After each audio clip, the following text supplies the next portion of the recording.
الحمدللہ رب العالمین والصلاة والسلام علی رسولہ الکریم، اما بعد۔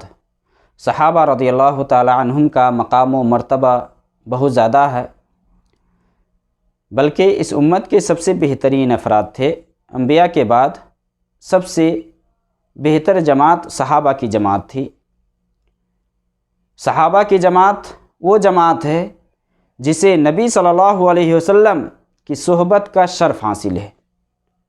اس امت کے وہ پہلے رعیل تھے جنہوں نے نبی صلی اللہ علیہ وسلم سے ڈائریکٹ خالص کتاب و سنت کی تعلیم حاصل کی، اور تعلیم حاصل کر کے امت تک اس کو پہنچایا۔ اس امت کے وہ امین تھے جسے اللہ رب العالمین نے اپنے حبیب صلی اللہ علیہ وسلم کے لیے انتخاب کیا تھا۔ دین کو، قرآن کو، حدیث کو اللہ کے نبی صلی اللہ علیہ وسلم سے جو نقل کرنے والے ہیں کون ہیں؟ وہ صحابہ کی جماعت ہے، جس کے ذریعے سے ہمیں یہ اسلام ملا ہے، قرآن ملا ہے۔ انہوں نے ہی اسلام کو نقل کیا ہے۔ تو صحابہ کی جماعت یہ باعزت اور مکرم جماعت تھی، جس کی تعریف آپ قرآن میں بھی پائیں گے، نبی صلی اللہ علیہ وسلم کی زبانی بھی پائیں گے۔ صحابہ رضی اللہ تعالی عنہم کی جماعت وہ جماعت ہے جسے دنیا میں ہی اللہ رب العالمین نے رضامندی کا سرٹیفکیٹ دے دیا۔ رضی اللہ عنہم ورضوا عنہ، کہ اللہ رب العالمین ان سے خوش ہو گیا اور وہ اللہ سے خوش ہو گئے۔ دیکھ لیں، اللہ رب العالمین نے قرآن میں ان سے رضامندی کا سرٹیفکیٹ دنیا میں دے دیا۔ تو صحابہ کی جماعت اتنی بڑی جماعت اور اتنی پاکیزہ جماعت کہ جس نے اتنی قربانیاں دی، اسلام کے لیے اپنے جان مال سب کچھ لٹایا، تو وہ صحابہ کرام جس کی تعریف رب العالمین نے کی ہے، جس کی تعریف حبیب کائنات صلی اللہ علیہ وسلم نے کی ہے، کیا اس صحابہ کے بارے میں غلط نظریہ رکھا جا سکتا ہے؟ بالکل نہیں۔ اگر کوئی رکھتا ہے تو وہ پکا منافق ہے۔ صحابہ رضی اللہ تعالی عنہم کی تعریف آپ قرآن اور حدیث میں جگہ جگہ پائیں گے۔ نبی صلی اللہ علیہ وسلم کی حدیث صحیح بخاری اور مسلم میں آپ صلی اللہ علیہ وسلم نے صحابہ کرام کے زمانے کی تعریف کی ہے۔ خیر القرون قرنی ثم الذین یلونہم ثم الذین یلونہم، کہ سب سے بہتر زمانہ یہ میرا زمانہ ہے، اس کے بعد میرے صحابہ کا زمانہ ہے۔ نبی کے بعد کس کا زمانہ آیا؟ اس کے بعد صحابہ کا زمانہ آیا۔ تو سب سے بہتر نبی کا زمانہ تھا، اور نبی صلی اللہ علیہ وسلم کے بعد صحابہ کا زمانہ آیا۔ صحیح مسلم میں اللہ کے نبی صلی اللہ علیہ وسلم کی حدیث ہے، خیر امتی القرن الذی بعثت فیہم ثم الذین یلونہم، کہ سب سے بہترین امت وہ ہے جس میں میری بعثت ہوئی ہے، میں رسول بنا کر کے بھیجا گیا ہوں۔ اس کے بعد والے کا زمانہ پھر آئے گا۔ تو اللہ کے نبی صلی اللہ علیہ وسلم کی زبانی صحابہ کی تعریف، صحابہ کے زمانے کی تعریف ہو رہی ہے۔ قرآن میں اللہ رب العالمین نے صحابہ کی مثال دی ہے کہ صحابہ جیسا اگر ایمان لے آؤ گے تو تم کامیاب ہو جاؤ گے۔ فَإِنْ آمَنُوا بِمِثْلِ مَا آمَنْتُمْ بِهِ فَقَدْ اهْتَدُوا، کہ اگر وہ اسی ایمان لے آئے جیسے تم ایمان لائے ہو، یعنی صحابہ کی مثال دی جا رہی ہے کہ اگر صحابہ جیسے اگر ایمان اپنے اندر لے آؤ تو تم کامیاب ہو جاؤ گے۔ یہ وہ صحابہ کی جماعت ہے جسے کے بارے میں اللہ رب العالمین نے قرآن میں فرمایا، وَالسَّابِقُونَ الْأَوَّلُونَ مِنَ الْمُهَاجِرِينَ وَالْأَنصَارِ وَالَّذِينَ اتَّبَعُوهُم بِإِحْسَانٍ رَضِيَ اللَّهُ عَنْهُمْ وَرَضُوا عَنْهُ، کہ جو مہاجرین اور انصار میں سے جو مقدم ہیں، جو پہلے اسلام لائے، جو بعد میں آئے ہیں، اور جس نے اخلاص کے ساتھ ان کے پیرو ہوئے ہیں، ان سب سے اللہ رب العالمین راضی ہو گیا، سب سے، اور وہ اللہ سے راضی ہو گئے۔ اسی طرح قرآن کریم کے اندر اللہ رب العالمین نے بیان فرمایا ہے، لَقَدْ رَضِيَ اللَّهُ عَنِ الْمُؤْمِنِينَ إِذْ يُبَايِعُونَكَ تَحْتَ الشَّجَرَةِ فَعَلِمَ مَا فِي قُلُوبِهِمْ فَأَنزَلَ السَّكِينَةَ عَلَيْهِمْ وَأَصَابَهُمْ فَتْحًا قَرِيبًا۔ صحابہ کی تعریف ہے کہ اللہ رب العالمین ان ایمان والے سے راضی ہو گیا جو آپ سے درخت کے نیچے بیعت کر رہے تھے، جو آپ سے بیعت لے رہے تھے۔ تو اللہ رب العالمین نے ان کے دلوں کے اندر جو کچھ جان لیا، اس کے اوپر سکونت، اطمینان نازل فرمایا، اور قریب کی فتح عنایت فرمائی اللہ رب العالمین نے۔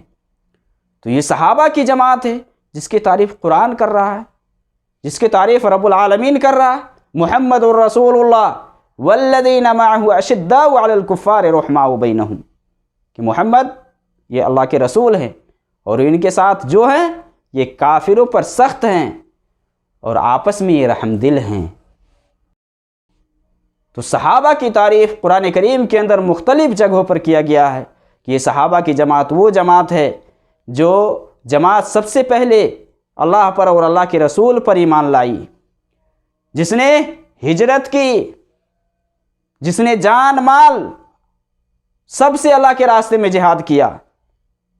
صحابہ رضی اللہ تعالی عنہم کے بارے میں ہمارا جو عقیدہ ہونا چاہیے وہی ہونا چاہیے جو سلف صالحین کا عقیدہ تھا کہ صحابہ سے ہم محبت کریں، کیونکہ صحابہ سے محبت یہ ایمان کا جز اور حصہ ہے۔ صحابہ کے اوپر تنقید کرنا، صحابہ کے بارے میں نقص نکالنا، یہ ایک مسلمان کو زیب نہیں دیتا کہ کسی صحابہ کو گالی دے، کسی صحابہ کو برا بھلا کہے۔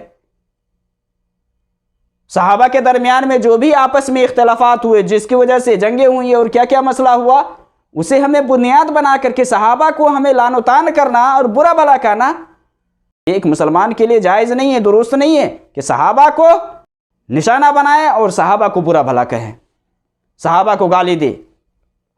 اللہ کے نبی صلی اللہ علیہ وسلم کی حدیث ہے صحیح بخاری اور مسلم میں کہ میرے صحابہ کو گالی مت دو، لا تسبوا اصحابی فلو ان احدکم انفق مثل احد ذهبا ما بلغ مد احدهم ولا نصیفہ، کہ اللہ کے نبی صلی اللہ علیہ وسلم نے فرمایا کہ میرے صحابہ کو گالی مت دو، تم میں سے اگر کوئی احد پہاڑ کے برابر بھی اگر سونا خرچ کر کے اس کے مرتبت کو پہنچنا چاہے تو اس کے ایک مد کو بھی نہیں پہنچ سکتا۔ ایک مد دونوں ہاتھ کو ملاتے ہیں یعنی سیر بھر، اتنے مرتبت کو بھی نہیں پہنچ سکتا۔ وہ پہاڑ کے برابر سونا خرچ کر لے تب بھی، ولا نصیفہ، آدھے بھی نہیں، اتنے بھی نہیں پہنچ سکتا۔ طرح صحیح مسلم میں بھی اللہ کے نبی صلی اللہ علیہ وسلم کی حدیث ہے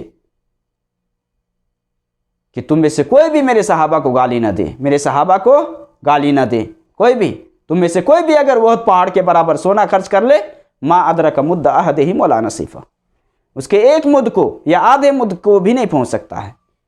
تو صحابہ کا جو یہ مقام ہے، جو یہ مرتبہ ہے، اس کو ہمیں جاننا ہے، پہچاننا ہے۔ صحابہ رضی اللہ تعالی عنہم کے درمیان میں جو کچھ بھی آپس میں جنگیں یا اس طرح سے لڑائیاں ہوئیں، اسے ہمیں اخذ کر کے انہیں برا بھلا کہنا، انہیں لعن و طعن کرنا، یہ بالکل زیب نہیں دیتا۔ اور ایک مسلمان کو چاہیے کہ صحابہ کے بارے میں وہ اپنی زبان کو کنٹرول کرے، اور یہی اہل سنت والجماعت کا عقیدہ ہے کہ صحابہ کے بارے میں جس کو مشاجرت صحابہ کا نام دیا جاتا ہے، جیسے حضرت علی، حضرت معاویہ رضی اللہ تعالی عنہما کے درمیان جو کچھ بھی ہوا، جس کی وجہ سے آپس میں یعنی اجتہاد کی وجہ سے آپس میں ایک دوسرے میں اختلاف پیدا ہوئے، جس کی وجہ سے آپس میں جنگیں ہوئیں، بہت سارے صحابہ قتل بھی ہوئے، لیکن اس کو سبب بنا کر کے انہیں برا بھلا کہنا یا کسی اور کو گالی دینا، یہ بالکل درست نہیں ہے۔ صحابہ کا جو مقام ہے، مرتبہ ہے، وہ بہت ہی اونچا اور بہت ہی اعلیٰ ہے۔ ہاں، صحابہ میں مراتب ضرور ہیں کہ کسی کا مقام کسی سے اونچا ہے، لیکن عمومی طور پر صحابہ کے بارے میں ہمارا وہی عقیدہ ہونا چاہیے جو سلف صالحین کا عقیدہ رہا، جو محدثین اور ائمہ کا عقیدہ رہا، کہ صحابہ کے بارے میں یا مشاجرات صحابہ کے سلسلے میں ہمیں اپنی زبان کو کنٹرول کرنا ہے اور بند کرنا ہے، بجائے اس کے کہ ہم اسے طعن و تشنیع کریں، انہیں برا بھلا کہیں، انہیں ان کے اندر نقص نکالے یا ان کے اوپر تنقید کرے۔ اللہ رب العالمین ہمیں صحیح دین دیا ہے، صحابہ سے ہم محبت کریں گے تو اللہ رب العالمین ہم سے محبت کرے گا۔ اللہ کے نبی صلی اللہ علیہ وسلم کی حدیث ہے، لا يحبهم الا مؤمن ولا يبغضهم الا منافق، کہ آپ صلی اللہ علیہ وسلم نے فرمایا کہ انصار سے صرف مومن ہی محبت رکھے گا اور ان سے صرف منافق ہی بغض رکھے گا۔ اسی طرح سے اس میں ہے فمن احبهم احبہ اللہ ومن ابغضهم ابغضہ اللہ، کہ اللہ کے نبی صلی اللہ علیہ وسلم نے فرمایا کہ جو شخص ان سے محبت کرے گا اللہ ان سے محبت کرے گا، اور جو اسے بغض و عداوت رکھے گا اللہ رب العالمین بھی اسے بغض و عداوت رکھے گا۔ تو ہمیں اللہ کے نبی صلی اللہ علیہ وسلم کے جو اصحاب ہیں ان کے بارے میں صحیح سوچنا ہے اور ان کے بارے میں ہمیں اپنی زبان کو کنٹرول کرنا ہے۔